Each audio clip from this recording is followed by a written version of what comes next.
Very good morning to you all. Welcome to Sunrise Daily today. I am Chamberlain Oso from Abuja. That's right. That's it this time. Finally. Good morning and welcome. I'm Maupe Ogun Yusuf.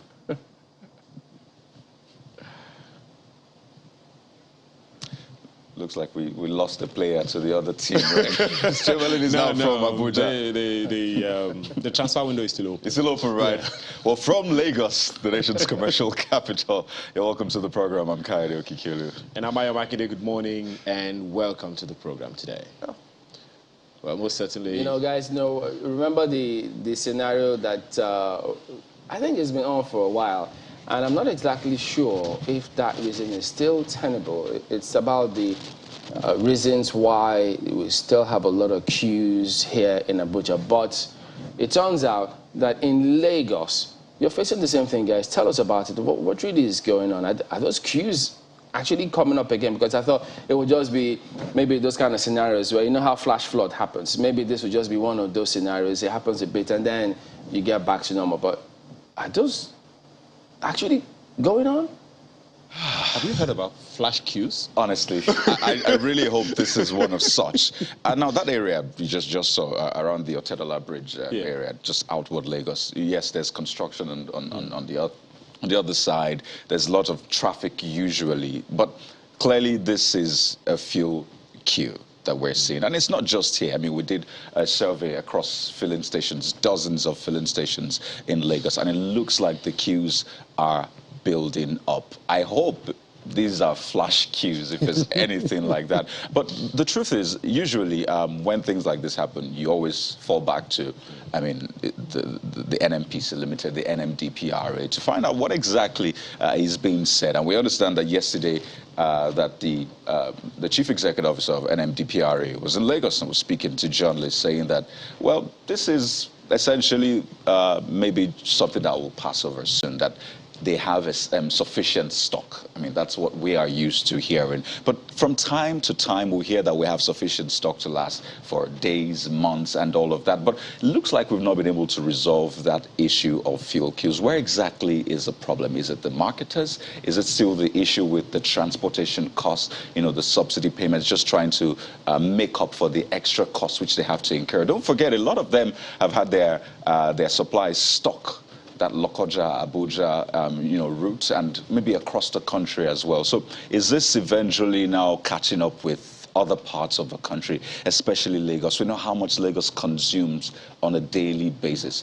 Well, do we know actually? But the point is, we understand that Lagos consumes a lot of petrol on a daily basis. So for the NNPP, they say they have enough stock. Perhaps this challenge is coming from the marketers saying that, you know what, there are challenges with perhaps the landing costs and all of that. I really don't understand what the challenge is. But one thing that also stuck out for me was, the statement yesterday at the presidential villa, the managing director of the Nigerian Ports Authority, talking about this whole oil theft. Because at the end of the day, everything actually adds up. All through. And he was talking about how vessels go undetected and all of that, saying that they turn off a certain device that is meant to be used to track them or identify them. They turn it off, and then when they're away, they turn it back on. And I was just thinking, yes, this is not my field, but don't we have other ways to detect? Because as I said, these things actually add up at the end of the day. So they're saying we have enough stock, but is that the reality for people at the filling stations? To begin with, the NPA MD's position that you spoke about, I think, in my opinion, it's just a fluke, going back some of the things that we've also heard, that there is always a monitoring. I mean, there is something to monitor what goes out. There's something to monitor what lands somewhere else. So that one, there are more than one way. There are many other ways to monitor what's going on there. But speaking to the fuel scarcity, I was at a fuel station yesterday, one of those fuel stations actually that we saw on the front. Are you there somewhere? No. Okay. I couldn't have been. Well, it was. I mean, what I heard, what we were told was that look, the fuel is being dumped, right, and that as soon as the dumping is done, people will start getting fuel. What's taking too long, for God's sake? 30 minutes or 1 hour to dump fuel? I just moved. But I just thought, hey, I'm nearing half already, so let me go somewhere else. Yeah. When I went somewhere else, there was a queue. Okay. So, and you just confirm, I'm just confirming experientially the things that you're saying now, not just what we were seeing on the videos, you know, on the screens now, but this is my experience of yesterday. There are queues all over the place. I passed 1 or 2 other fuel stations before a particular one that I went to. There are queues in Lagos. How long it'll last, I guess we'll wait. The front pages are telling us exactly the same thing, that there are fuel queues in Lagos. Now, this is Lagos where the fuel usually lands. Exactly. This is where it lands. It doesn't go through Lokoja to get to Lagos, okay? It lands from wherever here. And then when we're talking about fuel, we're talking about only petrol now. We're not talking about diesel. We're not talking about kerosene. We're not talking about other fuels. If this happens to Jet A1, what happens to price hikes? And you talked about the landing costs the other time. I think it was on one of the dailies this morning that says something in the region of 176 Naira and all of that going on. So one is wondering, what is happening? We just need information so we know what to do. So we're not at a loss. That is what people need to know. Give us the truth. It hurts, fine, but give us the truth. Okay? Jemile. I'm at a loss too, I tell you, in Abuja. Maybe Markwa can help out, because I always wonder, because even before the flood in Lokoja, there was queue in Abuja. And even after the ones in Lagos, you know, pitted away, there was queue in some stations in Abuja. And I just thought, I just didn't understand that. At a point, they were almost getting used to it. Even journalists were almost getting used to it. So you then think, this is not the kind of scenario that you get used to. Something really needs to be done concerning what is going on here. So I don't know. You know, part of me just wants to, I say snare at Lagosians and just say, oh, come on, suck it up. We've been at this for over 3 weeks now. There you go. The world hasn't ended. But, you know, speaking more, how do I put it now? Speaking more, let's say, straightforwardly. We really need to get to a point where we can take, you know, things like petrol for granted. Yeah, you know, it shouldn't be something that puts our heart in our mouth. Or we are or will I say we are an oil-producing country. Crude oil is at our disposal. It's really such a shame. The more I think about it, just as an ordinary Nigerian driving to work on a daily basis, seeing the queues. In fact, this morning as I was coming, I was looking at my gauge with trepidation. It's approaching half tank. I don't know what I'm going to do, you know, if this thing doesn't last me till the end of the week. I'm saying I'm going to manage it until till the end of the week, and maybe I can find somebody who will help me queue and get petrol. But I just wonder, you know, as a Nigerian, as somebody who knows that her country produces crude oil and should be able to refine this product. It's not rocket science. I did it in my first year as per SS1. Senior Secondary School 1 chemistry. We were shown just how easy it was to refine the product. I don't think that it can be rocket science to do it on a large scale and ensure that people get it. Countries have done it. Why is it so difficult for us? We've built refineries. They're not working. Why are they not working? You know, we understand, okay, there's some effort now to try and fix the Port Harcourt refineries. How much longer do we have to wait? We understand that a private investor has built or is still in the process of building, but he ought to have finished by now from what we hear. The NNPC says, oh, this investment is too important for us not to be interested in it. So they have bought a certain substantial amount of stakes with Nigeria's money. Shouldn't we be abreast with what is going on in that refinery? Because we're told that by 2019, it should be ready. This is 2022. We're still not getting any, you know, there's still no word. I mean, yes, it's a private concern, and really he owes us no explanation. But we have bought stakes through the NNPC. NNPC says, oh, we have now privatized. We should be more profitable now. You know, there's so many things around it. We have made it so complex. And at the end of the day, people are unable to get the basics that they need to just be able to go about their businesses. And this is at the time we're also entering, because this floods now will usher us into the dry season.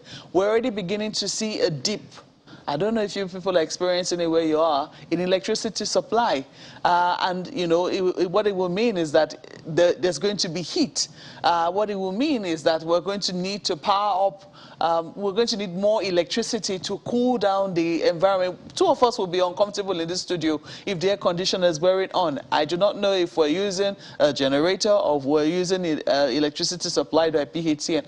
Is it PHCN now? Or AEDC, yeah, AEDC. I do not know. Yeah. But whichever way the case might be, we need energy to power our lives. And it should be something that we can take for granted, not something that gives us a headache to be able to get. So by all means, if it is your responsibility to ensure that Lagosians have fuel, that people in Abuja have fuel, that people all over the country have fuel, and you're already being notified that this is the situation, can you by all means tell us what is going on, find out, investigate, and keep the people updated. Let the people know that, you know, you have them in mind, and that this cannot be normal. This is unacceptable, Jimbali. Well, yes, and that's why, you know, when people leave the shores of this country and they're in other countries, and then they begin to act in certain ways which they think is normal, and people look at them, even they themselves, that's those who are from this part of the world, they get there. You're actually traumatized, but you don't know because of the kind of mental bashing that we give ourselves in this country. And look, even the richest man in this country, the quality of life cannot be better than perhaps a middle-class person in another clime where several other things work. We don't have to keep doing these kind of things to ourselves. We just need to sit back and think. Because at the end of the day, all that you amass, all that you garner, time will come where all those cars will not mean anything. You can't even use them. You can only sit on one part of the car, lie on one part of the bed, sit on one side of the dining, sit on one side of the living room, no matter how large it is. We just need to think. Well, let's go ahead and take a look at some of the dailies here for you. We'll start with The Guardian newspaper. They are reflecting what we just highlighted, particularly as it's playing out in Lagos, Abuja, and some other cities. So you could imagine. Look at the front page. Petrol nears 200 naira per litre as ex-depot price, debts, logistics escalates scarcity. We hear these things time and again. But look at the riders. Fuel queues will disappear in 48 hours, Moman says. So, Ipman blames private depots for shortages. NNPP assures of robust supply. U.S. to worsen petrol scarcity with proposed export ban. Look, even if you sleep and wake up in the next 5 years, you could almost write some of the headlines in this country from what you've seen playing out. Even if you leave the country, come back in 7 years, you could almost write the headlines. So, Generally, we're going to shock you. That's going to change. All right. At some point, you will not be able to predict our headlines. I like to be pleasantly shocked. Yes, you're going to be shocked. I've been waiting for years, you know, for that one to happen, really. So that is a big lead here. So it is what it is, guys. Well, let's take a look at this. This is what you see on the front page. Remember that security alert? Well, there is some focus on it. Federal government chides U.S. Embassy, UK over security alert. There's a lead story there. Says it's attempt to disrupt Nigeria's peace and stability. Service chiefs revive joint operations. So that is also there on the front page. Dismantle roadblocks, increase presence on highways, streets. UN alerts of plot to abduct humanitarian workers in Borno. So, you know, myself and a colleague were just asking the other day that how is it that the U.S. Embassy was, you know, did they send a general alert to Nigerians? And I said, well, what I know usually happens is that they usually do a security alert to their workers. And then, of course, those workers, most of them are Nigerians. They will, in turn, send to their family, their loved ones, and say, be careful out there. Those will, in turn, spread it, and before you know what's happening, the message has gone viral. I think you know how they say in Pidgin, this one has passed, be careful. Because really, everybody needs to be careful. But the story somewhere is on page 4 for you of the paper. You might want to see just what objections the federal government has about the security alert issued by the US and UK embassies. I also want to look at this one, power disruption looms. Did you hear that? Power disruption looms as federal government directs GenCos to reduce generation. Huh? Is there a why for that? I'm almost tempted to flip straight to page 7 to see what that is about, because I mean, I know that, you know, we're beginning to feel the effects. I don't know how, you know, where a lot of people live or how it is in their own area. Is it to prevent another collapse of the grid? I don't know, perhaps. So you might want to flip to page 7 to see that particular story. They have a number of other stories for you, but just in case you're wondering what impact the flood has had, flood, 1.4 million displaced, 612 dead, 21 states get relief material. So page 10 is where you'll get details. It will be interesting to hear from the Minister of Humanitarian Affairs. We should be willing to grant an interview to say, you know, what has been done so far, what the plan of the Ministry of Humanitarian Affairs will be. But just in the meantime, you might want to read page 10 to see what that story is about. You also see the Senate to name Women's Center after Miriam Babangida. That story is on page 8. Of the paper. I think one of the most, let's say, loved first ladies of Nigeria. Page 8 will certainly give you that. They have something else which you might see on all the other dailies. I'll leave that for you to look at. Look at this. It's mostly political. Like in 2019, court nullifies all APC primaries in Rivers. Did you see that coming? Who saw it coming? Ayan Kaide, did you see it coming? You see all kinds of things. The one that I didn't see coming at all was the one that I didn't see coming at all is that rejection of power supply. I mean, how in the universe are the micro, small, and medium enterprises going to survive? And how will Chamberlain be shocked if there is no power supply? You know, and I'm just joking. You know, it just points to the fact that some things you just don't get shocked. I mean, you can almost predict these things, but. Take a look at Daily Trust newspaper this morning. This is what you find on the front page. This will interest you. President, VP, Senate President, Speaker, CJN, governors, others to enjoy pay hike. Yes, you read that right, or you heard that right. What? Yeah.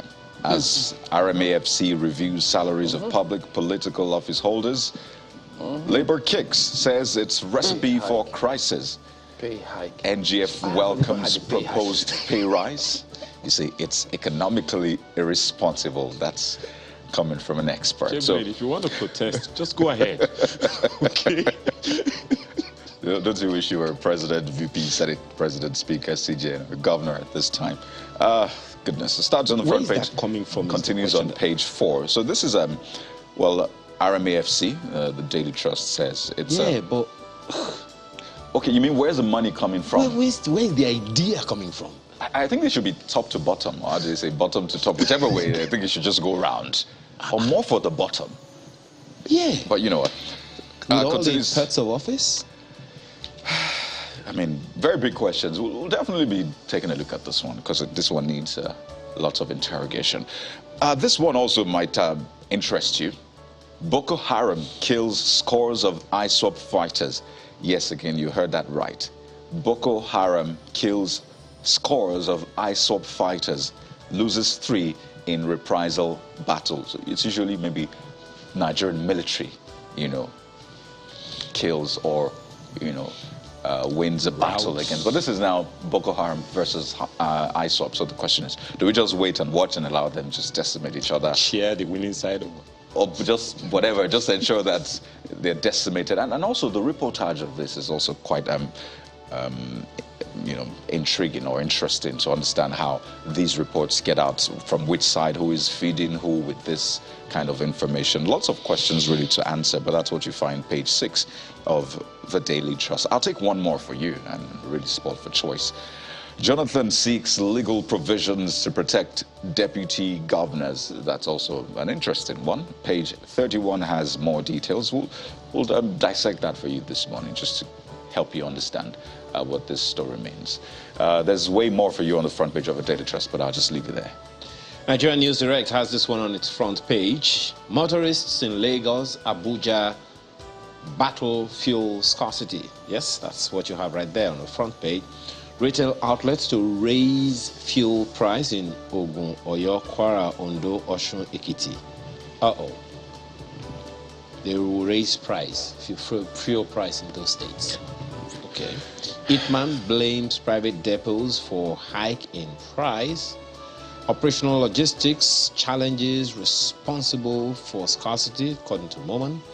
There's enough supply, NNPP. Situation to stabilize in 2 days, according to official sources. Nigerians grown as price risk stabilizing above 200 naira. I have a challenge with that, Ryder. Price risk stabilizing above 2. I mean, really, is it stabilizing? Or just he has a way, just a bitter pill. It makes it easier to swallow. Okay, there's an answer. What's that? The last rider. Oh, tell us about it. NNPC keeps mum. Okay. At least NMDPR is saying something. So, but we need to hear those answers. We need to understand what's going on. Really. And a number of other stories on the front page that will interest you. NLNG calls for more investment to ensure reliable LPG supply. What's that all about? The details you'll find on the inside pages of Nigerian News Direct today. Guys? New Telegraph then. Mudslinging. Politics is family business for Tinubu others. Obi replies Keyamo. As APC's campaign spokesperson labels Obaseki a Judas. Lies can't catapult Omarege to succeed me. Okowa. Otom's kinsmen fault Atiku on alleged profiling of Fulani as terrorists. PDP will lose again, says Nkire. So that is what you get. That's a big lead right here.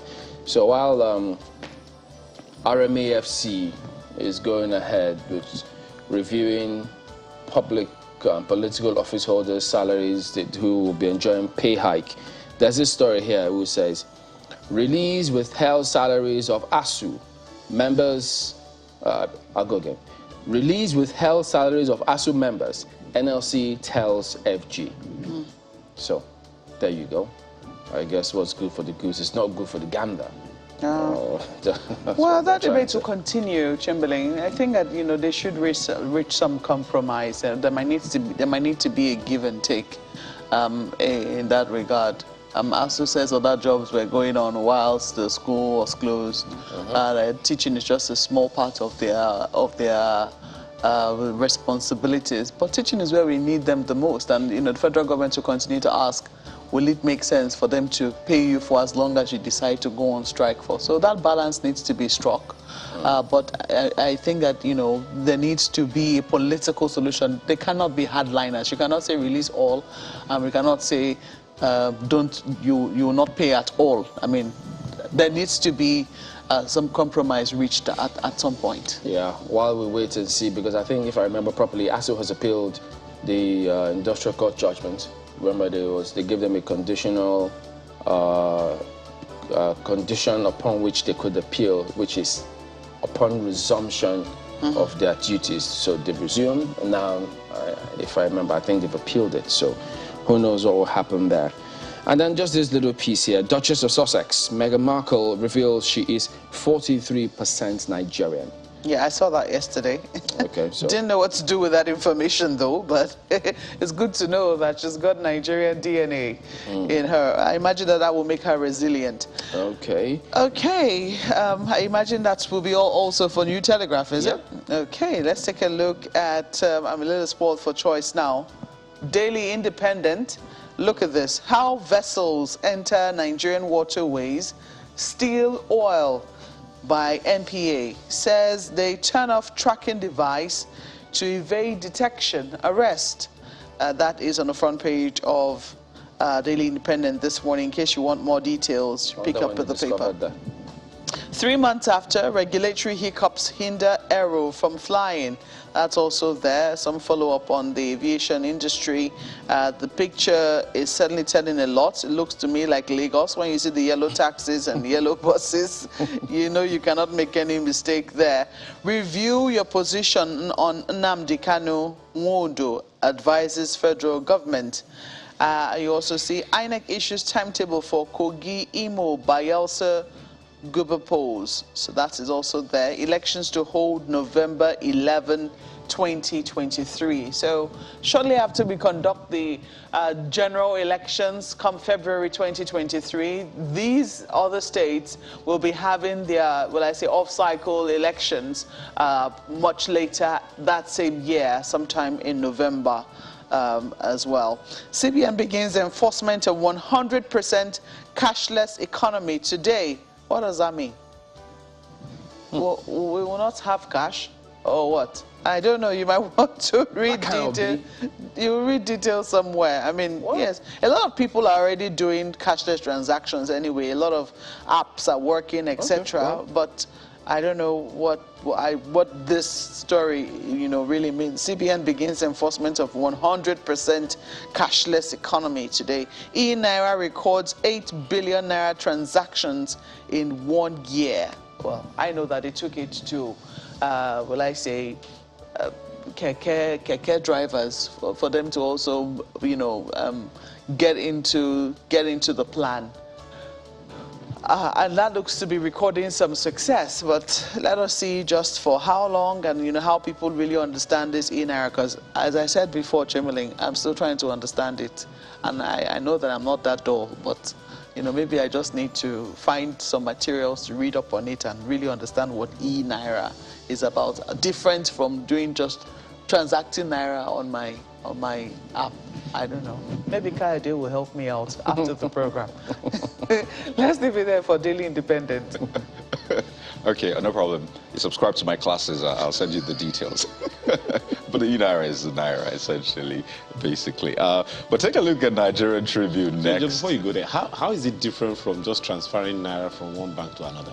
Good question, really. But, with phones that don't have internet, for example, you can access your bank app. You can actually do the USSD codes. E-Naira as well. So, and I think it's good for the elections, ahead of the elections. Let everything be digital. No vote buying. I think that's actually going to be a good one. But the Nigerian Tribune is next. You see, court nullifies APC primaries in Rivers. That's right. That's something some didn't see coming. Page 2 of the Nigerian Tribune. Now you see, Atiku visits flood victims in Bayelsa, promises to complete Desin Hausa Dam to manage release of excess water from Lagdo Dam. I recall the Minister of Water Resources saying, well, there was really nothing like that he had checked, even though there were records of statements from meetings and officials in the past saying, well, maybe this was meant to happen. But again, as usual, you never really get to the root of that. Just one more for you. This one is just on top, at the top corner, the top left corner of the paper. Oyo government faults Fashola on Lagos-Ibadan expressway delay. So you wonder what this faulting is about.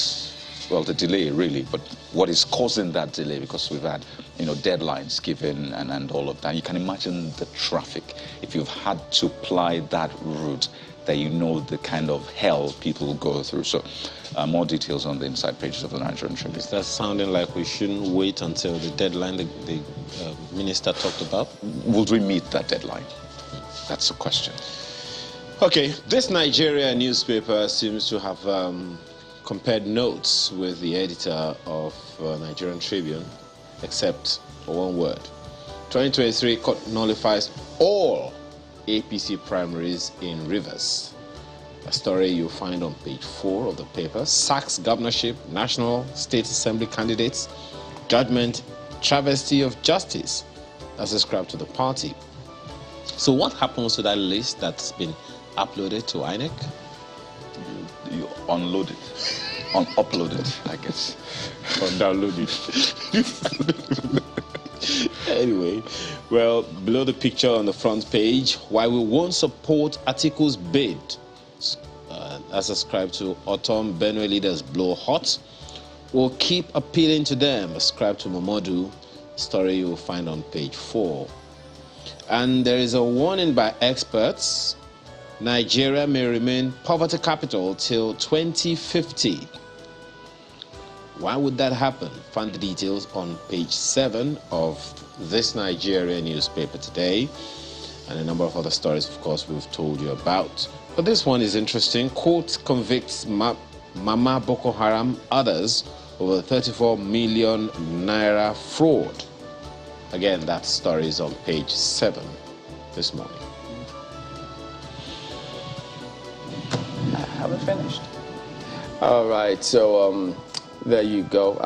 I think politicians would prefer e-dollars, Kaide. I'm not sure they like the e-naira for elections. Well, there you go. That wraps it up with a look at some of the dailies here. We will be back in just a moment. Stay with us.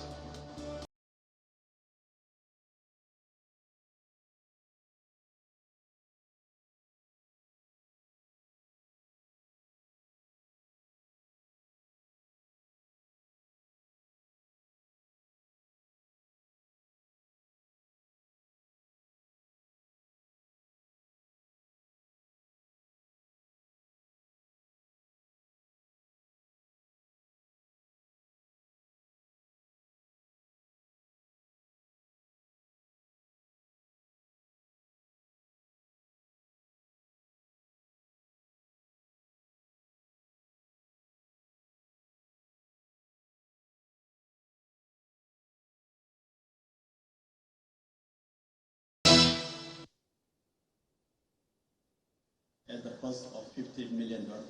The hall of the NAF Conference Center in Abuja is filled to capacity as friends of the Kano State Governor, Abdullahi Ganduje, across political divides, gather for the launch of his new book, which x-rays the frosty relationship between governors and their deputies, titled Deputizing and Governance in Nigeria.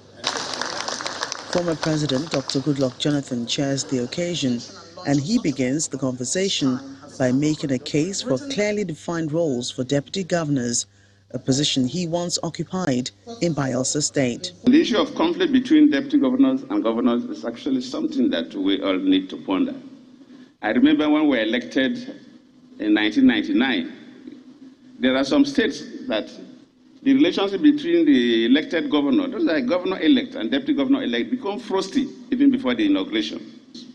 So to me, I'm thinking that National Assembly should look at it, or Nigerians, it's beyond the National Assembly, because the issue of electing political leaders, it needs, just that our constitution don't have the provision for a referendum. In other countries where the constitutions have provision for referendum, it's good to have a referendum. Probably it's better for the vice president, for you to qualify to run for the primaries as a governorship candidate, you should run with your deputy.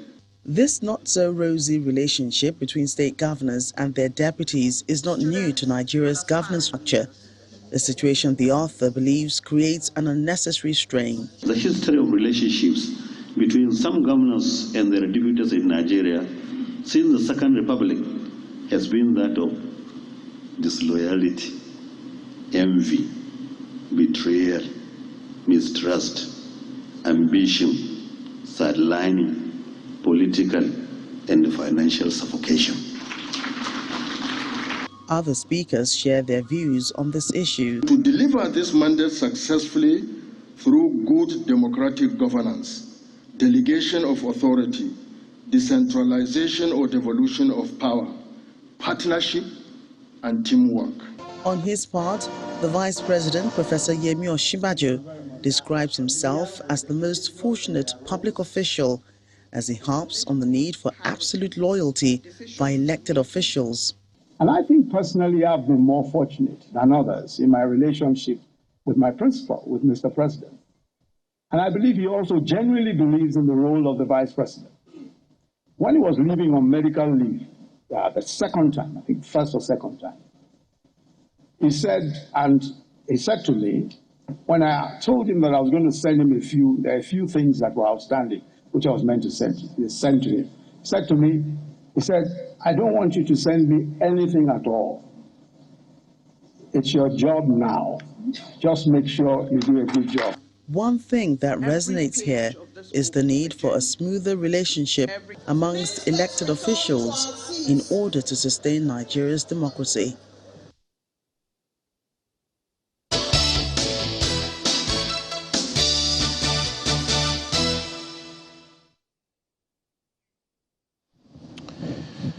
All right, welcome back to Sunrise Today. Well, that is not what we're going to start off with, actually.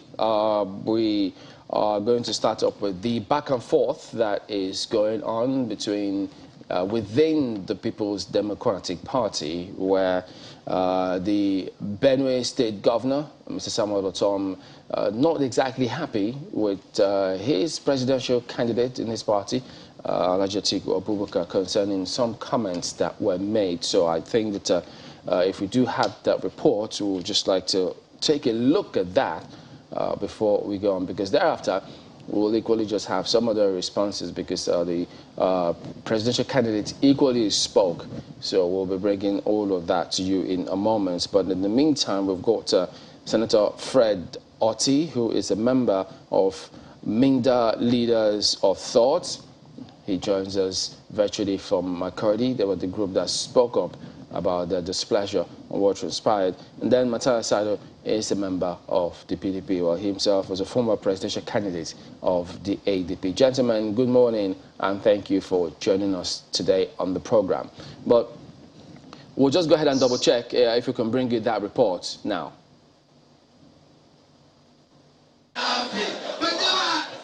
The march towards the Nigerian presidency is fraught with challenges, of which those with their hats in the ring have their fair share.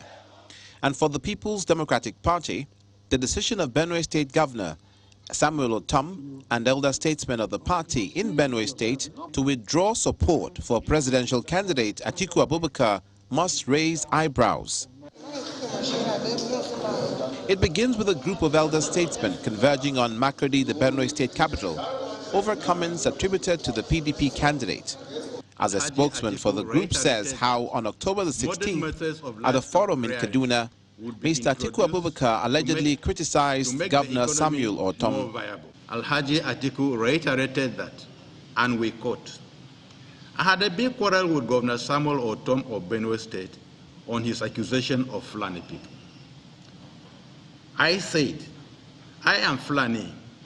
Why should you categorize all Fulanis? We have to improve ways and manners we look at our livestock. I am angry with Otom for profiling Fulanis as bandits and terrorists," quote and unquote. He adds his disaffection over Alhaji Abubakar's alleged previous comments on a similar issue.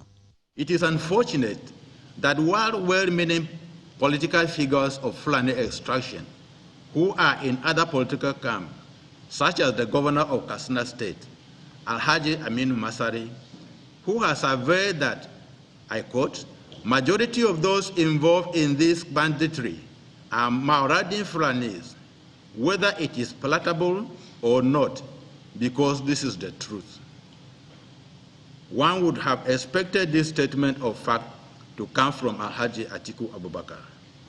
For Governor Samuel Otom, he does not hide his chagrin, as he also accuses the PDP presidential candidate of a misstep in constituting his campaign council. It was not correct for a presidential candidate who is seeking to rule the people to say that kind of a thing. It was very wrong. And it will appear that he doesn't even reference me and consider me to be a governor of my state. I'm not in his campaign team, nothing there I'm aware. The people they appointed here, no consent from me, and so on. So, me, I remain my own, but I'm waiting. When the election comes, we shall vote the election according to the election. It remains to be seen in the days ahead how the PDP will resolve its issues to improve the party's chances in the presidential race.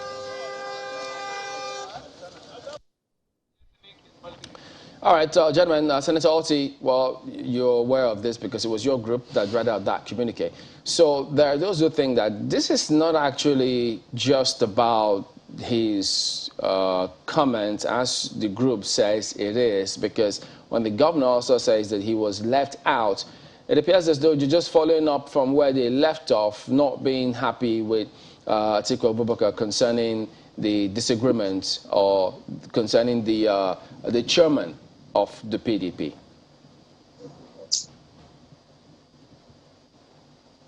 Senator Alti, that's for you. Can you hear me? I can hear you now. Okay. Go ahead. As a question. Yeah, I'm saying that for those there are those within your party themselves who think that this is not just about the comments that your group credits Atiku Abubakar to have made about the herdsman, that there's much more to this than just that comment. We feel that there is much more to it than that comment he made. We were surprised that at the Arewa House in Kaduna, that kind of comment was uncalled for, especially from someone who is campaigning to lead this country. Especially from someone who is campaigning to lead this country, and more so because of the relationship we have with Alhaji Atiku Abubakar, the presidential candidate. He is our own, he is the Zegemule of Tiv, the shield, the big shield of the Tiv people. And so when that came out, we were surprised that one of our own will bring up such a matter, even though he says he's Fulani, but we don't think it had come to that matter, because other people throughout the Federation have commented on what the herdsmen are doing, not only in Benue, but throughout Nigeria. And so for him to choose to identify Governor Tom on this matter, it's uncalled for and is disappointing from someone who is our own. All right, we will take a further look at that in a moment, but let me ask Mr. Saido, what do you make of how this matter has been contextualized? Thank you very much, Chamberlain. I don't know if you can hear me. Go ahead. This particular issue as regards to how matters have been in the PDP, the leaders of the party, it's rather disappointing that almost every single statement that comes out from people as it is at the moment, everybody is just looking for a way to hit the candidate or hit the party. We are a party that is positioned to rescue the country. This is our assignment. This is our focus. This is our goal. The conversation around whether somebody said something, sometimes mostly what we are seeing is a situation of a relationship gone sour, and because of that, even whatever one is doing now is being seen as something that is getting unnecessary attention from the people. Just like the case of a married couple who feel that things are not going well with them, and then even the way the wife walks or the way the husband talks, the position he sits in the house begins to irritate the other person. And I think our leaders are not helping us, because some of us young people came into this political party because we believe that we have something to offer the country. The candidate has attracted Pardon me, Mr. Sado. Just a minute. Yeah. Senator Alti, I'd like you to listen to this and see if it is the same subject matter, and then let's see how to contextualize that. Just have a listen to this for a minute.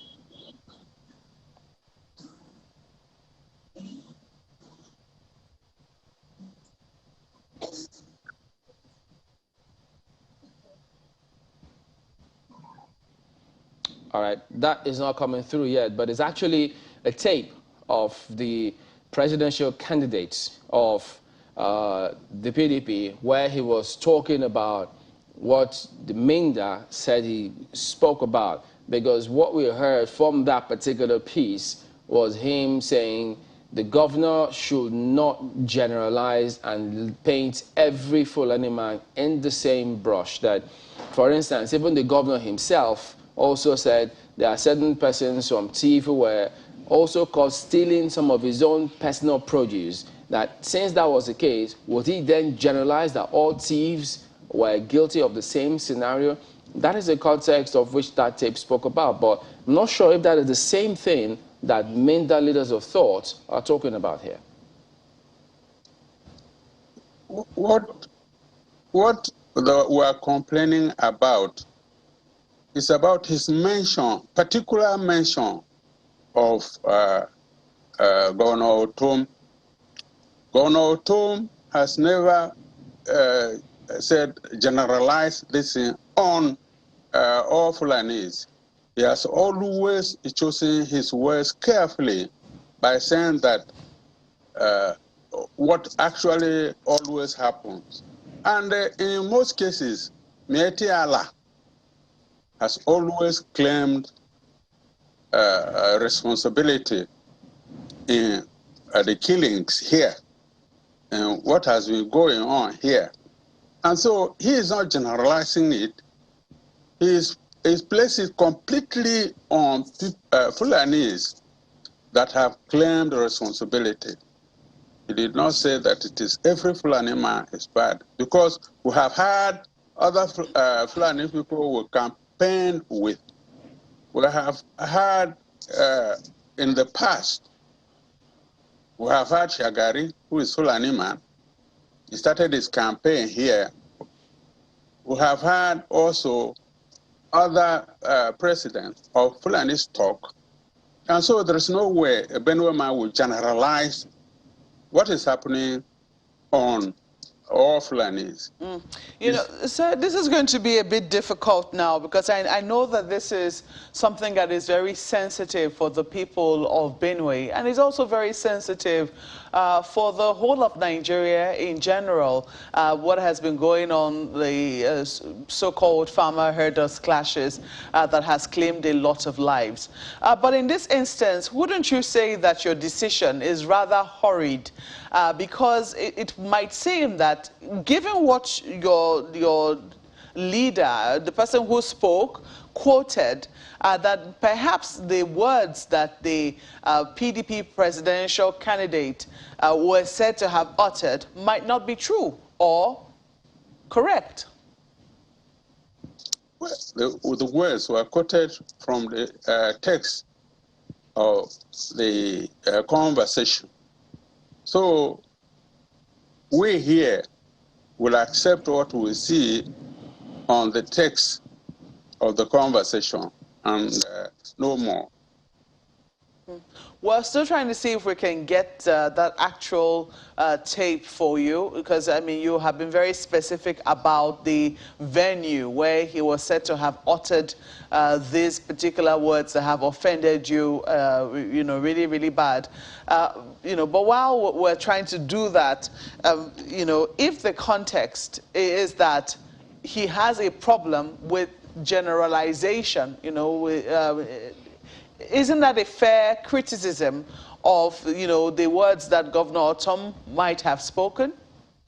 No. What we're saying that General Otom has never generalized, Governor Otom has never generalized his statements on other people. That is why we told you that we have had to do with other Fulani people who campaigned and came into power. We have never had this. When you say that Governor Otom has never generalized, is it that he doesn't say the Fulanese are responsible for whatever has happened, or does he say some Fulanese are responsible? Is that what he says? He said some Fulanese. He doesn't say that the Fulanese, all Fulanese are responsible. And in most cases, he will say the Fulanese who are marauding now with the AK-47 coming from outside this country,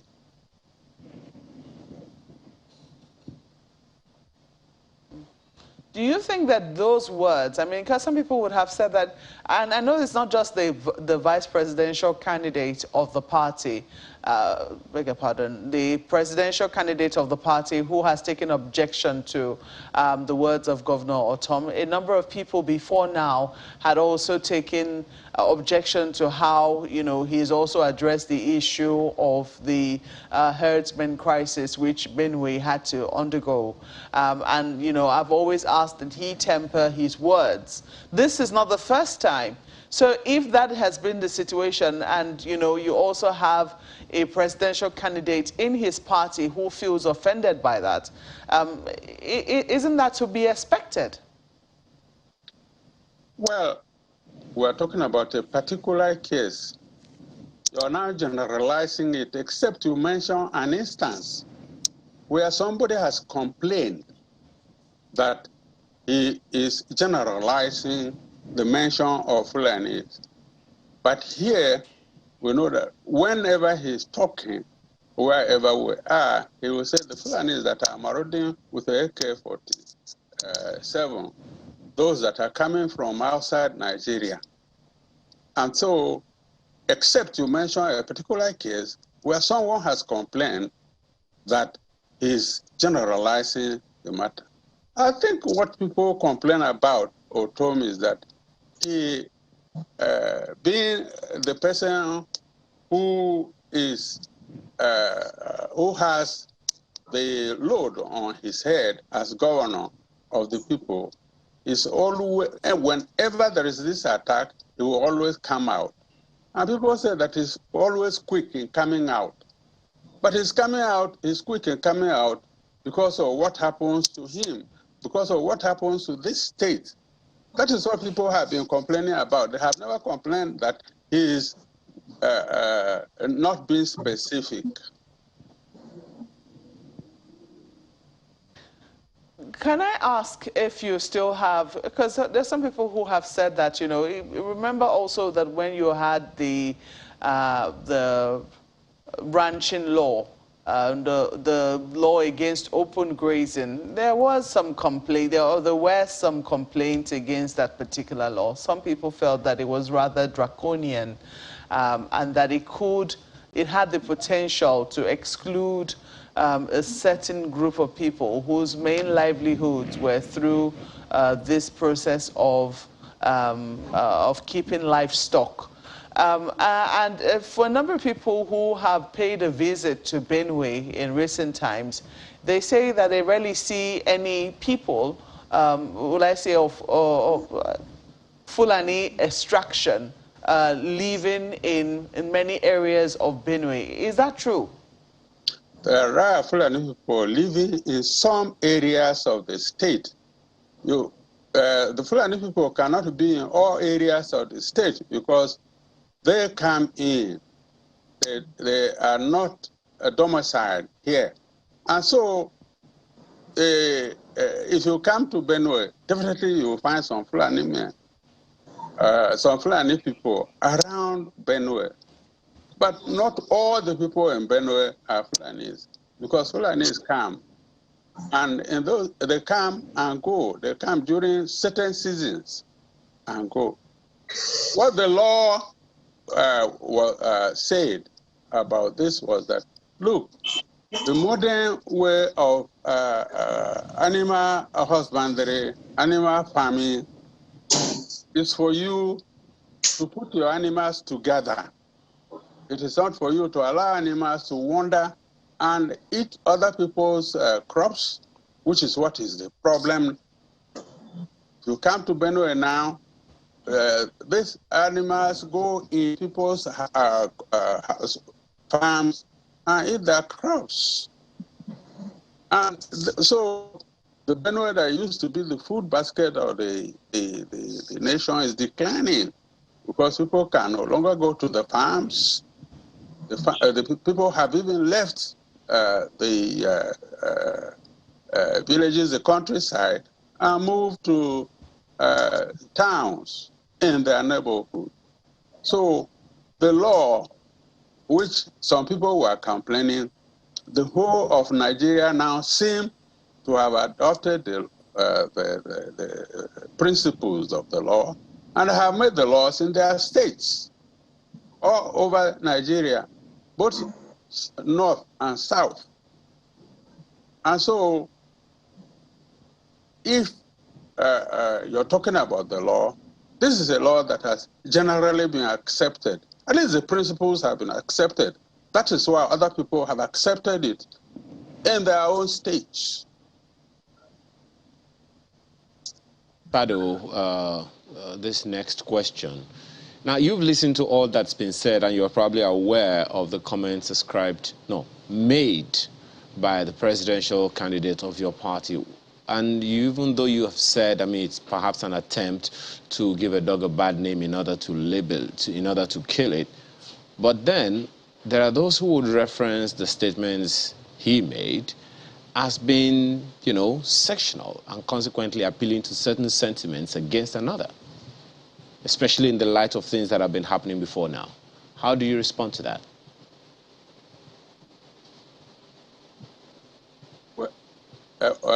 Things that is why. No, sorry, that's for Mr. Sado, please. The governor is complaining. That's for Mr. Sado, please. Mr. Matthias Sado, can you hear me? Yeah, please. Ayo, please, can you repeat your question, please? I said, the statements that were made by your candidate, the presidential candidate of your party, there are those who would view it as divisive, something to appeal to certain sentiments against another, especially in the light of issues that the presidential candidate of your party has had with the governor of Benue State.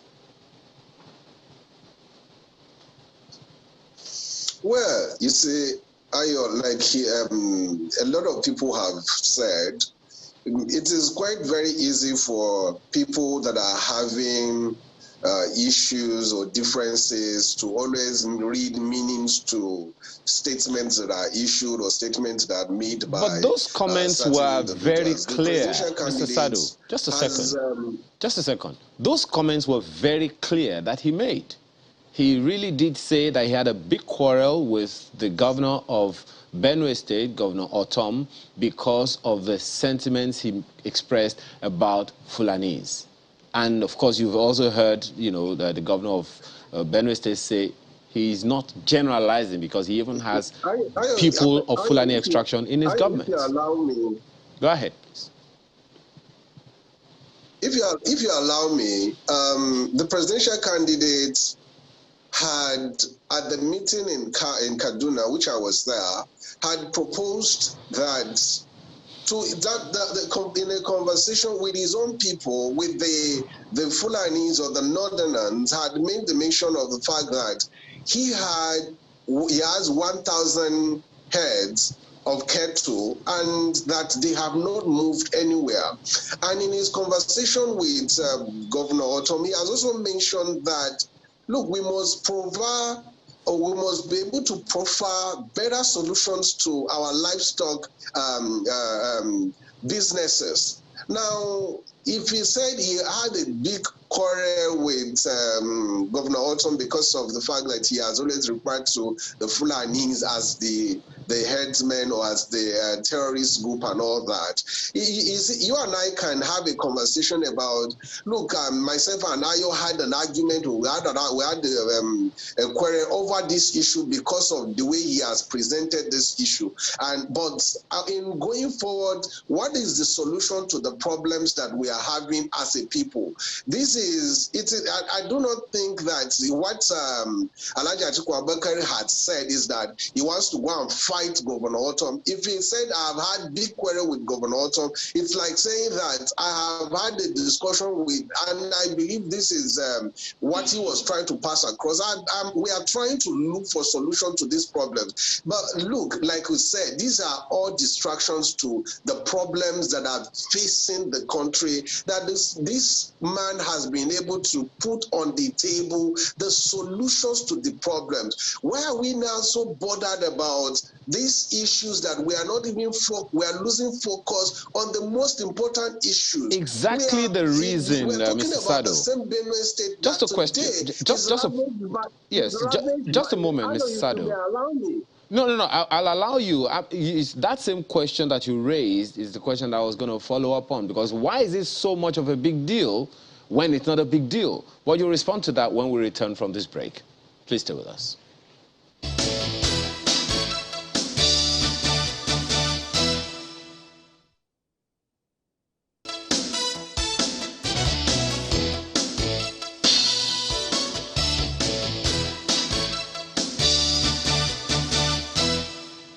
Thanks for staying with us. Well, we still have our guests online. But Mr. Sado, still back to you. If you say it is not such a big deal that we are losing focus, I don't think that's the same way the Minda leaders of thought saw it, because they literally left their home bases to go to the capital to make a statement.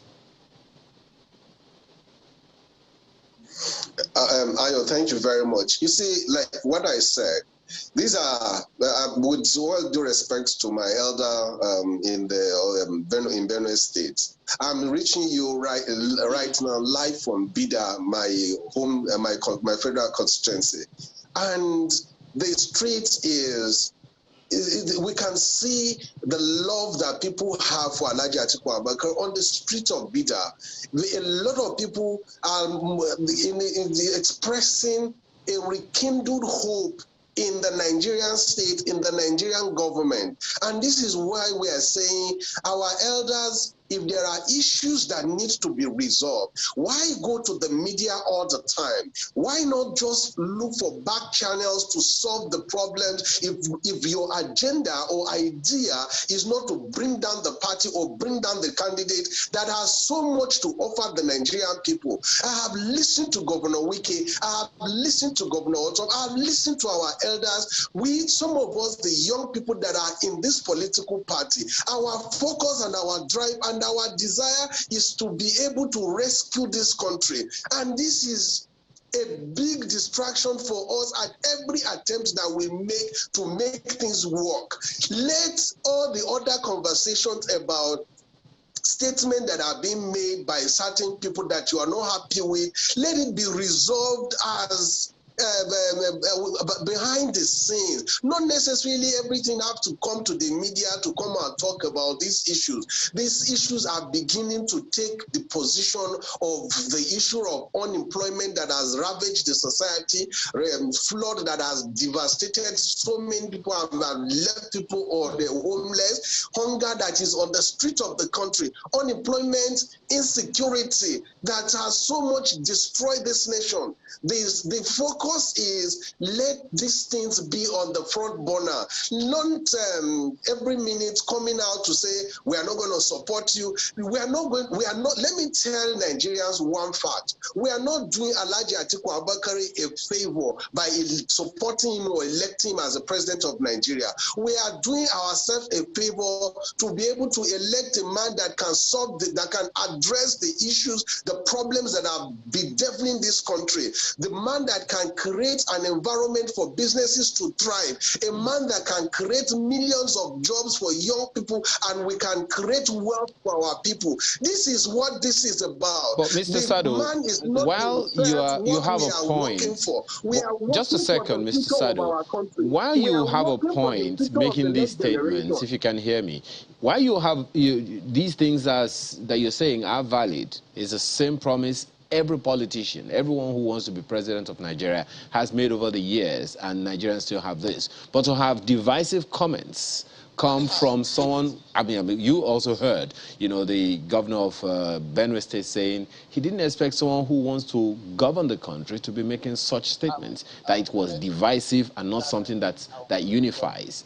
In your opinion, is there any better way to have managed those statements that he made, even though, I mean, the situation is out there right now? This is what I'm saying, Ayo. Yeah, so that if the governor of Benue State felt that the kind of comment that was made by Alhaji Atiku Abubakar I should put this off now. Not something that was he liked.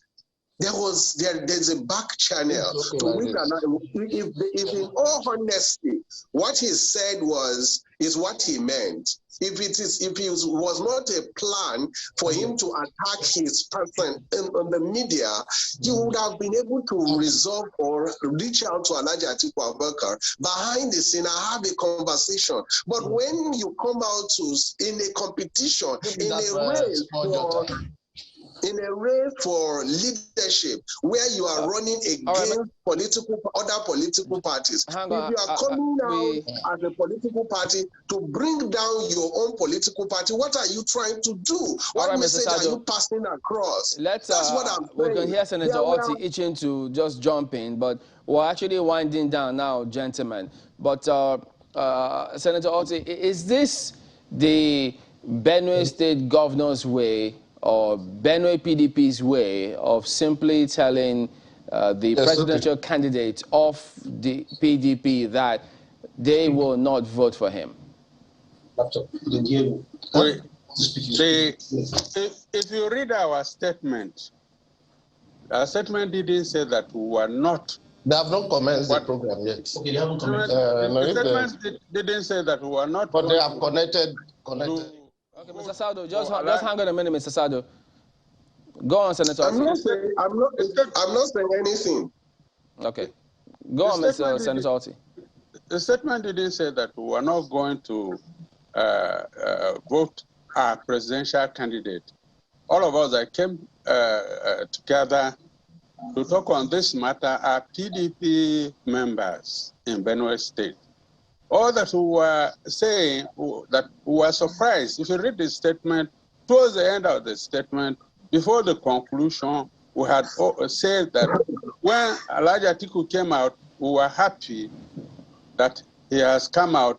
He will rescue the country from the hands of the APC bad government. So all that we were waiting for was for him to come as he will come and launch his campaign here.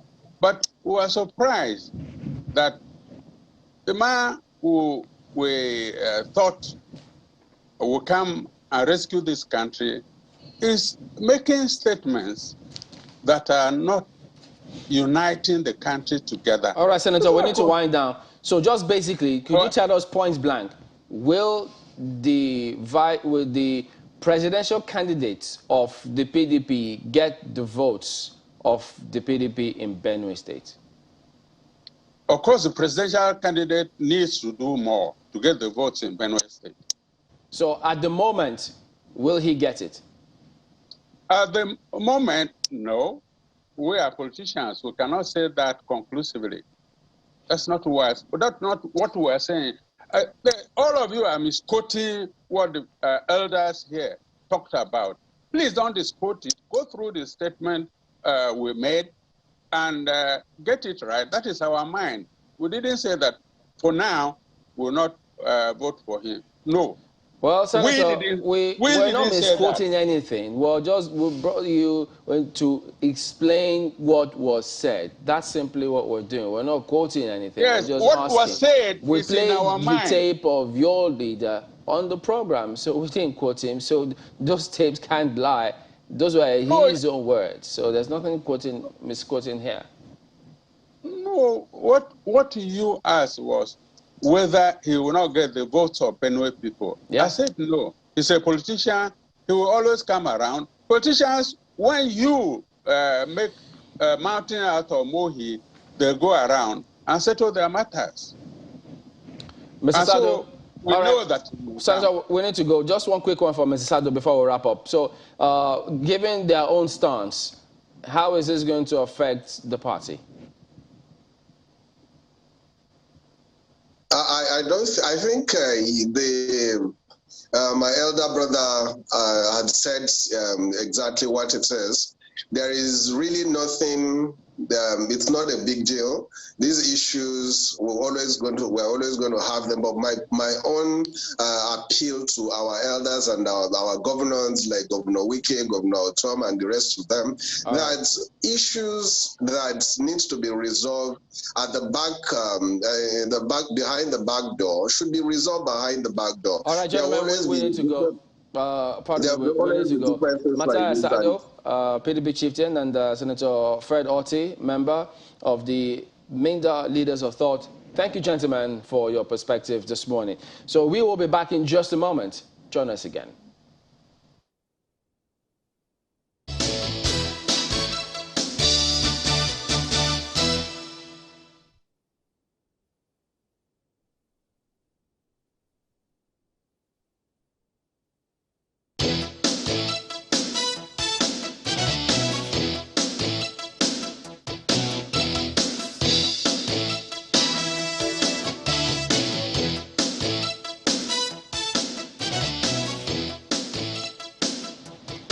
That's exactly the question to answer this morning. With our NNPP, after all, everyone else seems to be talking. Well, let's listen to what they've got to say. Ladipo Johnson joins us this morning. He's the spokesperson, NNPP, Kwankwaso presidential campaign. Thank you so much for joining us today.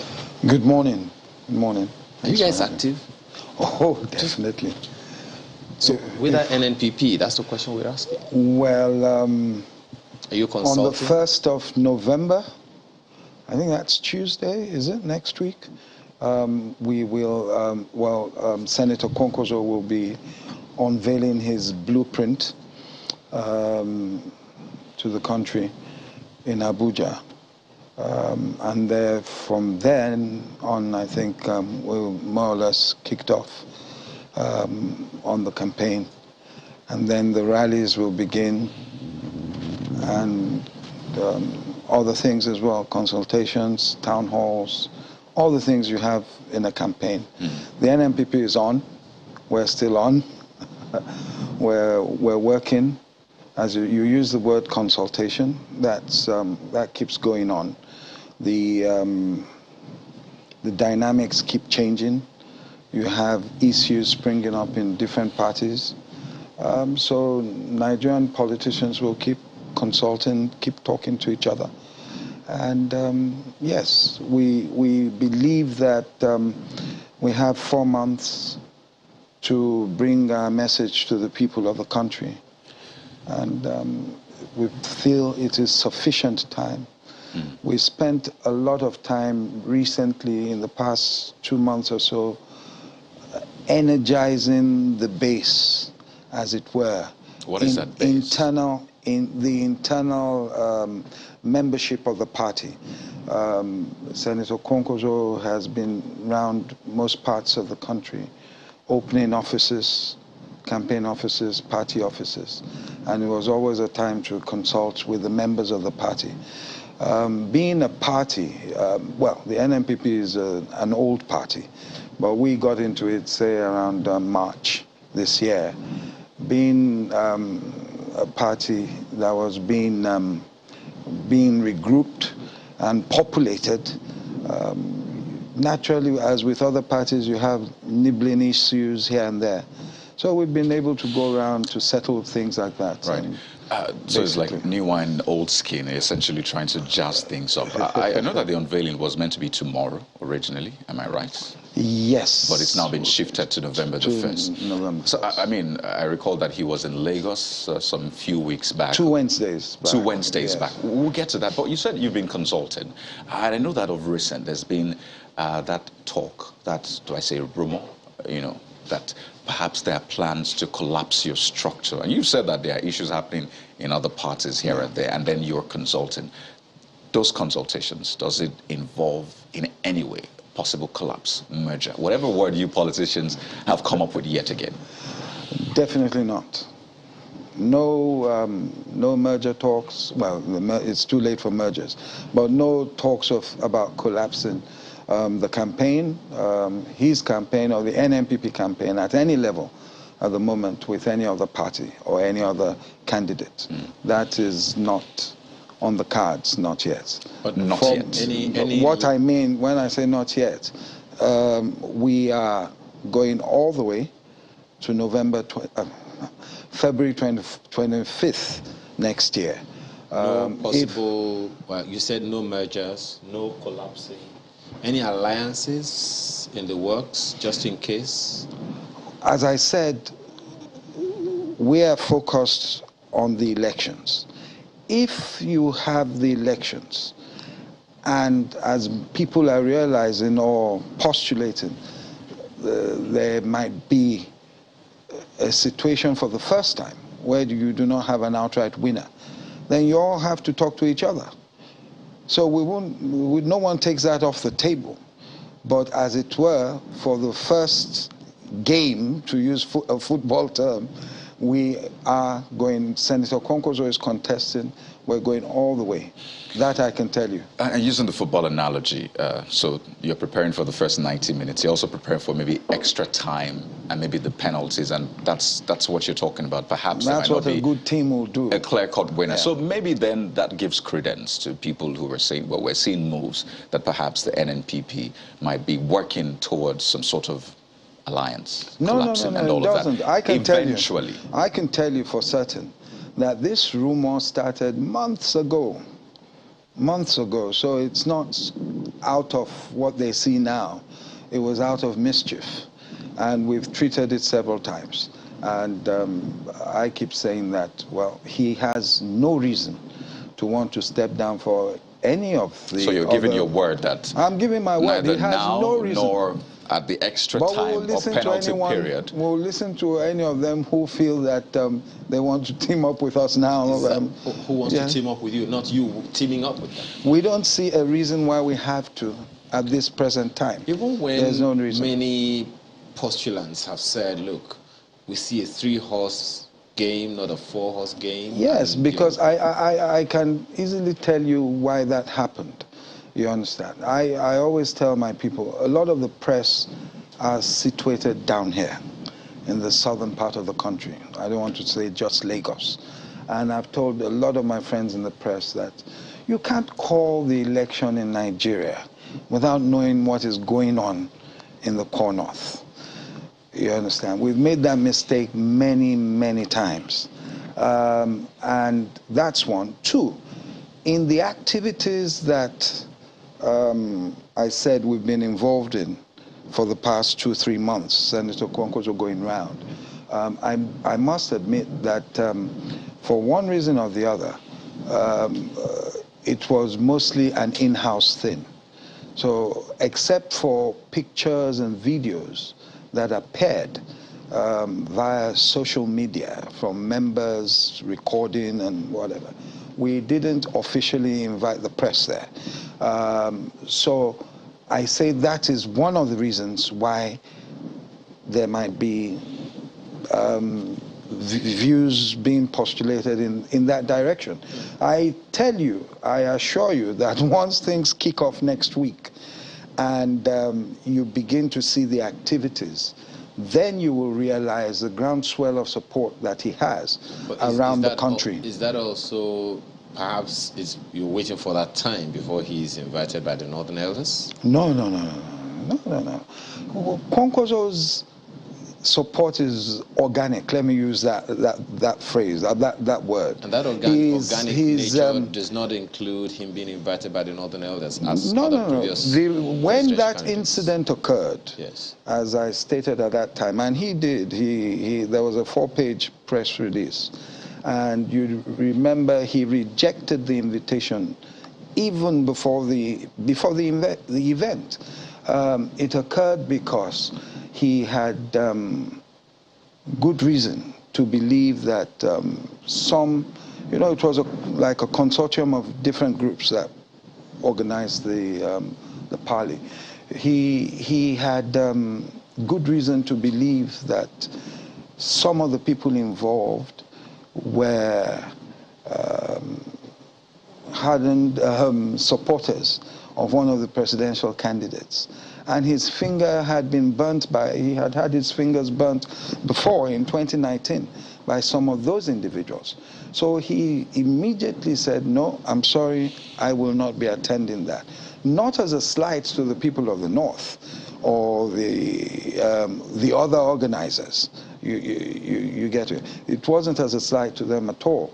It was based on the fact that we didn't want a situation whereby something would have happened then when I said, oh, we knew they would have done this. That's why, well, we should have said it earlier. No, it wasn't necessary. We saw other presidential candidates attending. The other presidential candidates were not involved in Port Harcourt in 2019 when some of these people came to meet the northern delegates and told them that, oh, we all sat down, the North has a view.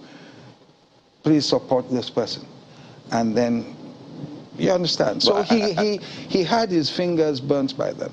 And the best way for him was just not to attend. At the expense of getting Nigerians to hear about his plans, his manifesto, because I think essentially that was what the other candidates did. Which they will hear from the 1st of November. Their manifesto, have some sort of interaction with people. And a lot of people anticipated that, and they got definitely. You see, the thing there is that this election cycle is not like none other that we've had.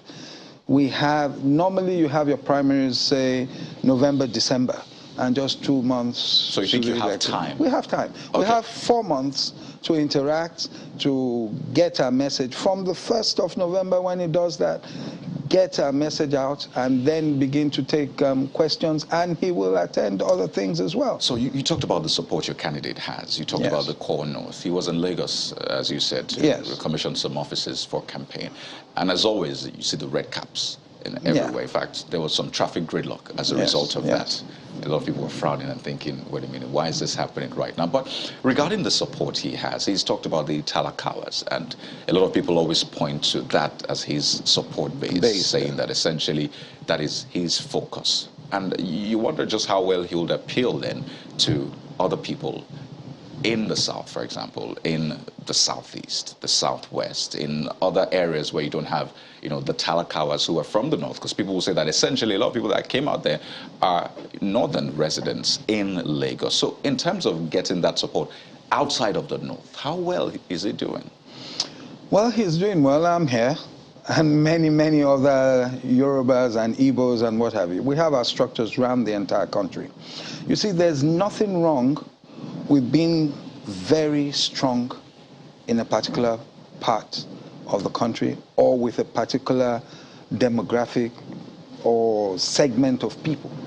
There's nothing wrong with that. And then you see what else you can do. Some candidates, you hear that, oh, younger women, professional women are supporting them, the Christian base is supporting them. There's nothing wrong with that. And therein lies our own map and trajectory. So we believe that we have a direct path, if certain things happen, to victory. That is politics. Is it banking on the votes alone from the North? No, definitely not. How could you? You have a requirement of 25% in 2/3 of the states. You're not banking on just one place. Definitely not. If certain things happen. Yeah, ceteris paribus Deo volente. I really don't understand that. Yeah, that's but all economic, things never remain equal, really. Exactly. So. All things never remain equal. And we keep adjusting and keep looking at the field. That is what it is about. You keep doing that and keep adjusting and make sure that... what kind of things are you postulating, your strategy on when you say if certain things happen?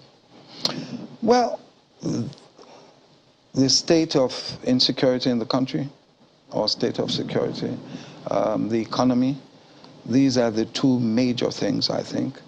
A lot of people around the country, not just in the core North, are seeing rising inflation on a daily basis. A lot of the working classes, they feel that they're not part of the country, as it were. They're not benefiting from the system. The system is not looking after them. The small-scale, medium-sized businessman feels that this government has abandoned them, or feel that this government has abandoned them.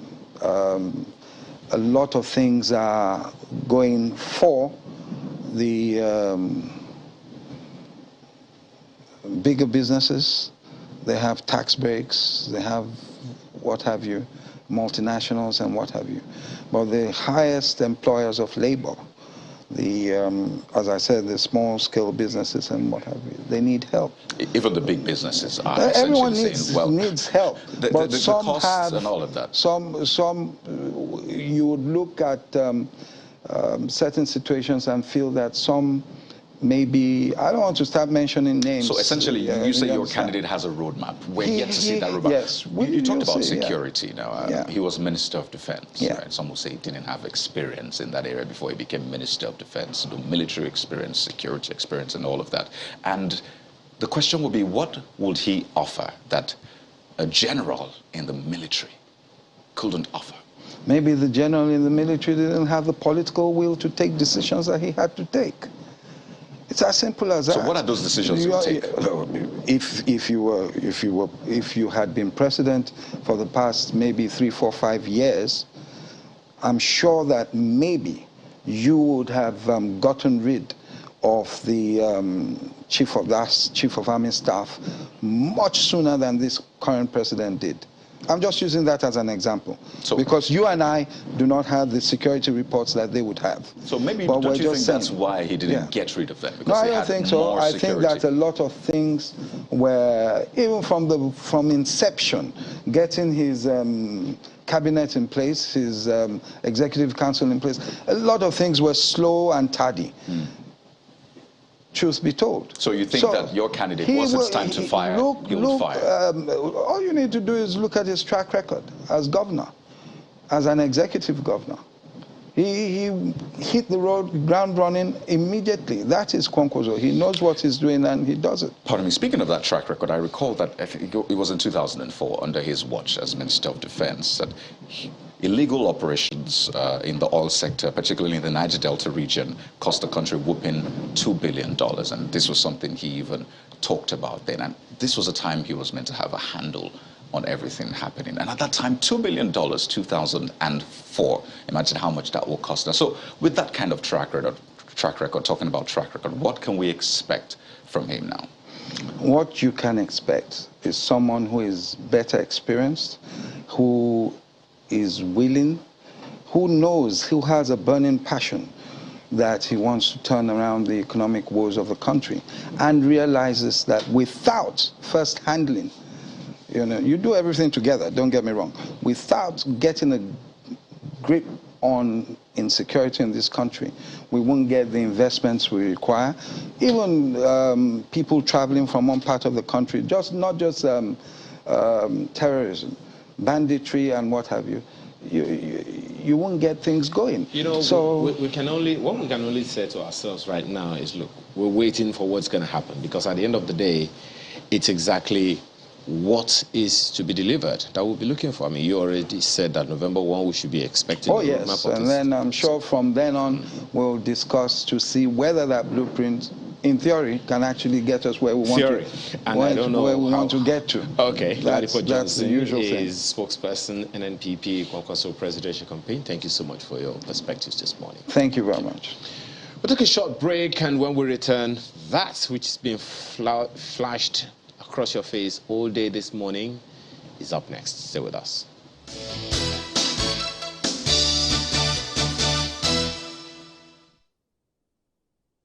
Conflict between deputy governors and governors is actually something that we all need to ponder. I remember when we were elected in 1999, there are some states that the relationship between the elected governor, those are governor-elect and deputy governor-elect, become frosty even before the inauguration. So to me, I'm thinking that National Assembly should look at it, or Nigerians, it's beyond the National Assembly, because the issue of electing political leaders, it needs, just that our constitution don't have the provision for a referendum. In other countries where the constitutions have provision for referendum, it's good to have a referendum. Probably it's better for the vice president, for you to qualify to run for the primaries as a governorship candidate. You should run with your deputy.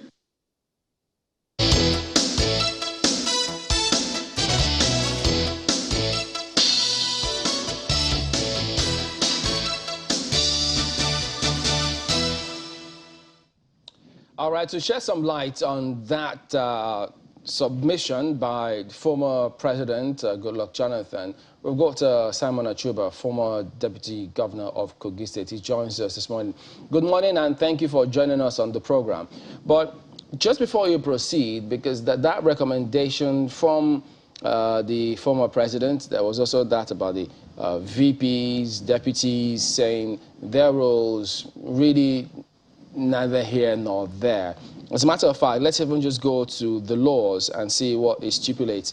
The 1999 Constitution, Section 193 there was talking about the executive responsibilities of deputy governor and commissioner. For instance, it says in sub 1, the governor of a state may, in his discretion, assign to the deputy governor or any commissioner of the government of the state responsibility for any business of the government of that state, including the administration of any department of government. So similar scenarios for the vice presidents. They can't do anything unless otherwise directed by the president.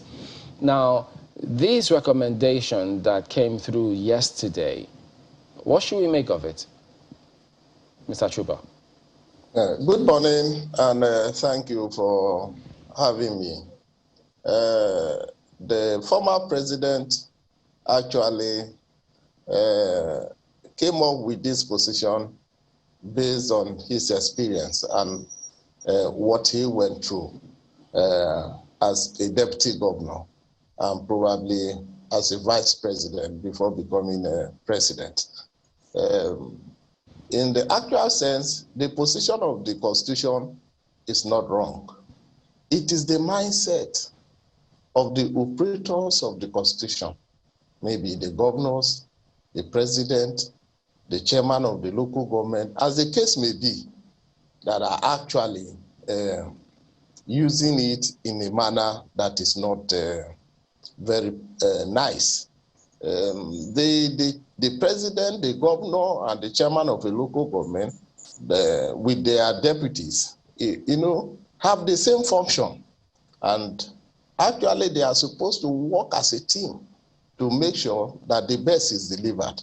But looking at the development so far, from 1999 to this day, I think it is important to agree with the former President Goodluck Jonathan that there is a need to carve out responsibilities to vice president, deputy governors, and vice chairmen of local councils so that they can act based on the provisions of the Constitution.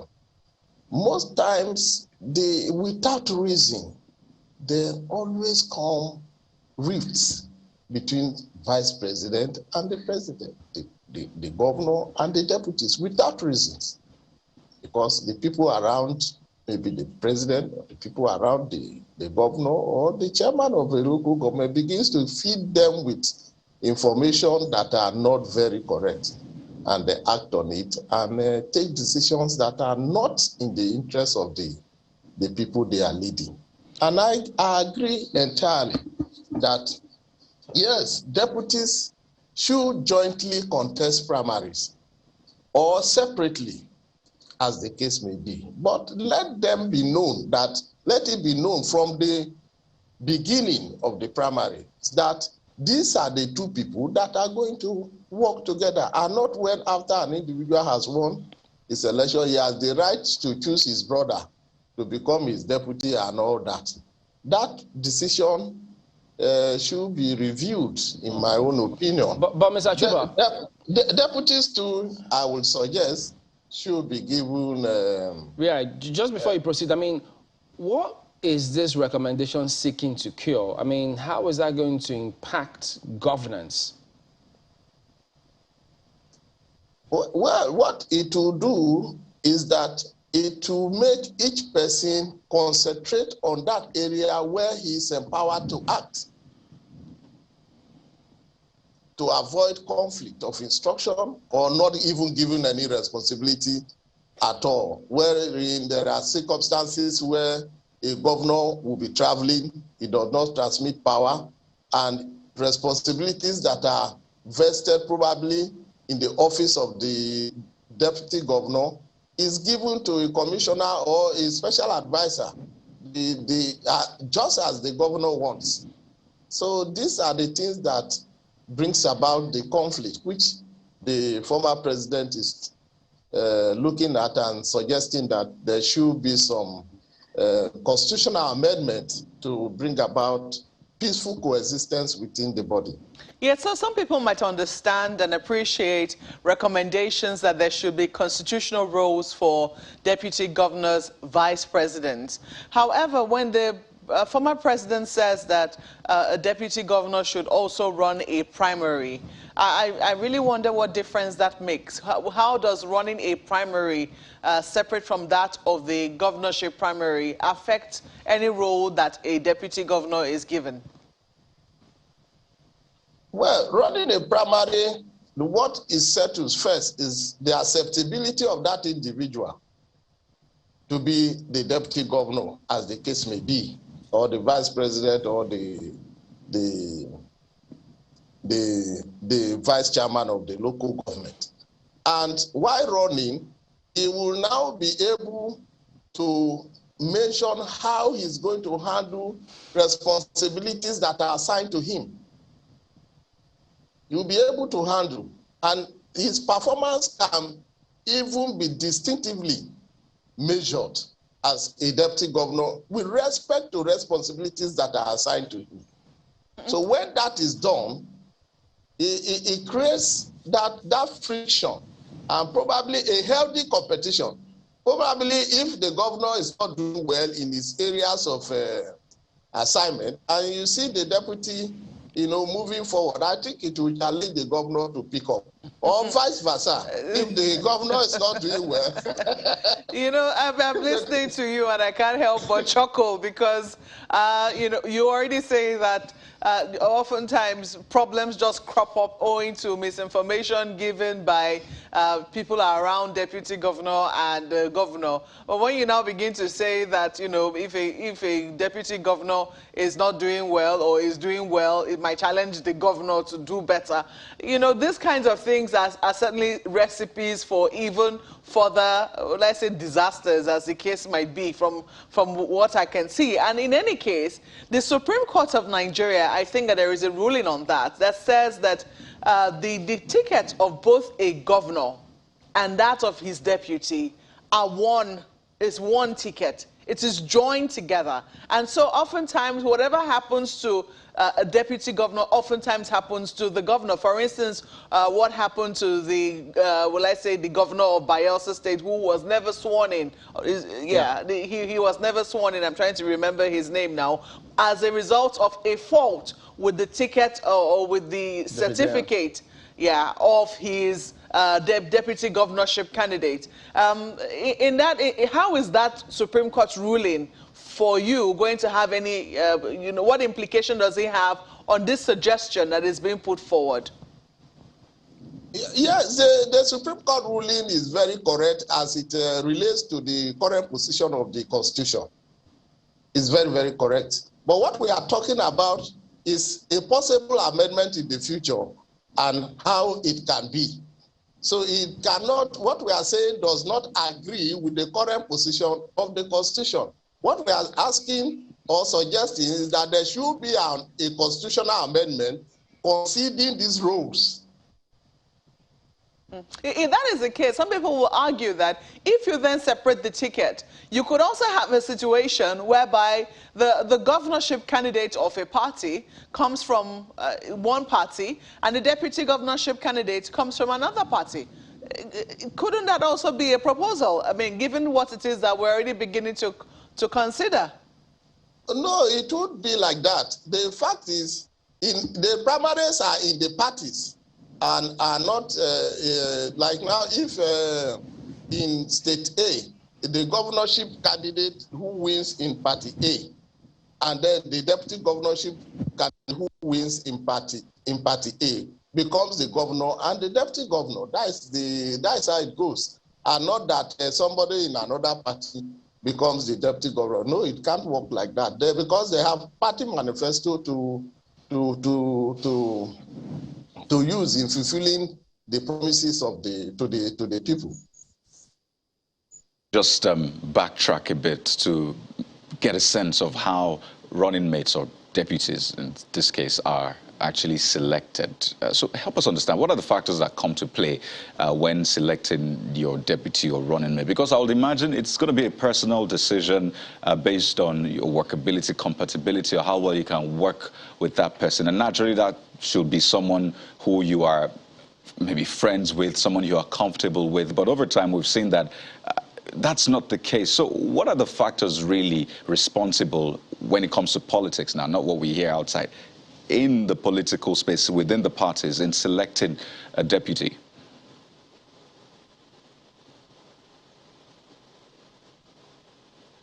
Hello? Yes, did you get that? Okay. Yes, as it is now by the provisions of the Constitution, it is the responsibility of the candidate to select his deputy. And as I said earlier, it is within his discretion, even to choose his brother or another, whoever he wants. And whoever he picks and he presents is acceptable to all, whether they like it or not. But what we are suggesting, and what I think the former president is saying, is that roles should be assigned to deputy governors more than what it is today. Like what the Constitution has now, the boundary commission is under the deputy governors. But even where you have such defined roles, in some states, it is taken away from the deputy governor. You see an essay, playing the role of the deputy governor, which is not very correct. So when distinctively these items are listed, maybe through a constitutional amendment, you will see that each person will have a role to play. All right. No, working as a synergy, as two people elected, cannot be avoided in any case. It cannot. They must have to work together. And right. What I look at most. Okay, let me just come in quickly. You can land at that point when. Working. Once there's that maturity, that's even.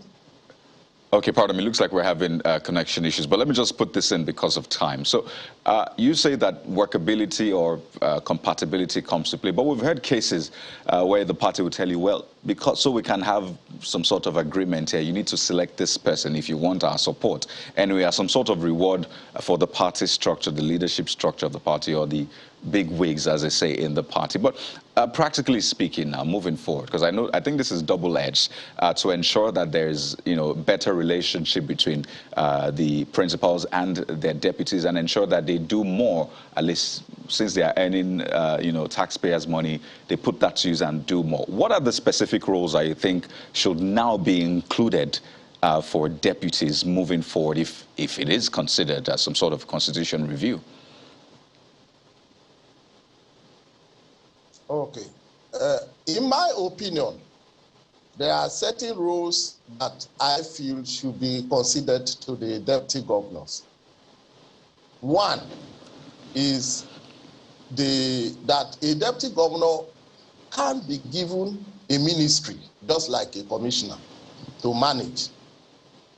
Secondly, the local government and chieftaincy affairs of states should be considered to the deputy governors, because there are a lot of issues, there are a lot of crises in chieftaincy affairs, There are a lot of issues with the local government that the chairman do not have enough time, the governor do not have enough time to attend to. The deputy governors should do that on his behalf to ease the load and make administration of the state a bit easier and smooth. One of the issues that comes up naturally in my mind as a result of that, which you just said now, Mr. Achuba, is when you say that the deputy governor should be given a ministry to run, a question will be which. Don't also forget that he is deputy governor. Consequently, anything in the event of a need for him to step in for the governor, what happens to that ministry?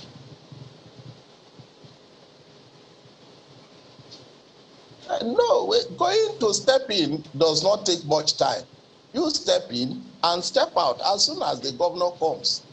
So it does not disturb the flow of the deputy reaching out to the ministry or overseeing the ministry effectively. Okay, well, it does not. Okay, in from the my experience. Okay, and hello. Go ahead. In Kogi, as it were, in 1999, when we came to office in 1999, the local government and chieftaincy affair was basically under the deputy governor of the state. It was there, and it was very smooth because the deputy governor then had time to attend to local matters and chieftaincy matters, and it was very good. And it was Dr. Philip Salau that was the deputy governor then, and it was properly defined, and it was good enough. It was very smooth. All right, so Mr. Simon Achuba, we thank you very much indeed for your perspective today. He's the former deputy governor of Kogi State.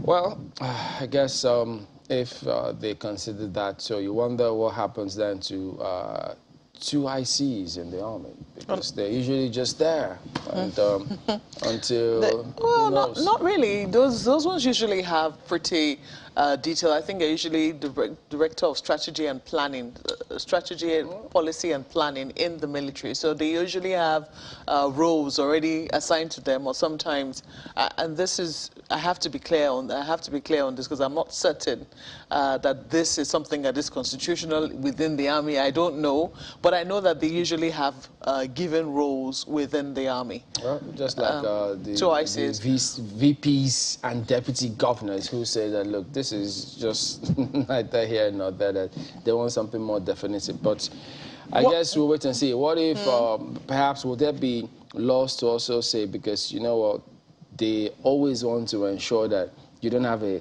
deputy governor, for instance, or a VP, if he's ambitious and you give him certain roles, he grows and spreads his tentacles and political base, sometimes to the detriment of the governor or the president. So they're usually cautious. Even their hangers on, also very cautious, saying, wait, we don't want anyone to grow beyond their bounds. Anybody you speak to will certainly have a word, I mean, a thought or two. It's interesting the choice of people that that Governor Ganduje chose to have, to bring to have this conversation. And one of the, yes, it is interesting. Vice President Goodluck Jonathan had a pretty, he was a deputy governor. I mean, he's been through it all, and his rise to power is also something to talk about. But what I do know is that he never shies away from controversial proposals. Don't forget that he also proposed at one time that there should be single term for presidents, and for me, that's something I'm still very much in support of. For executive power holders, governors and presidents. This one, let us see what conversation it sparks. You do not know what changes it could prompt, but I do know that it certainly will leave some controversy for some time to come. Well, the Kano State governor is in the APC. They are the ruling party, majority in the National Assembly. Will he take it there? Should we expect something from that? We don't know. But we do know that we're out of time, and we thank you all for watching today. We will see you again tomorrow. I am Chamberlain Oso. I doubt that they can do much. It has to be constitutional. I mean, that has to be done from the federal level to the states. But thank you for watching this morning. I'm Maope Ogun Yusuf. Well, it's been a ride with you. I'm Kaide Okikelu. And I'm Aya Makinde. Have a wonderful day.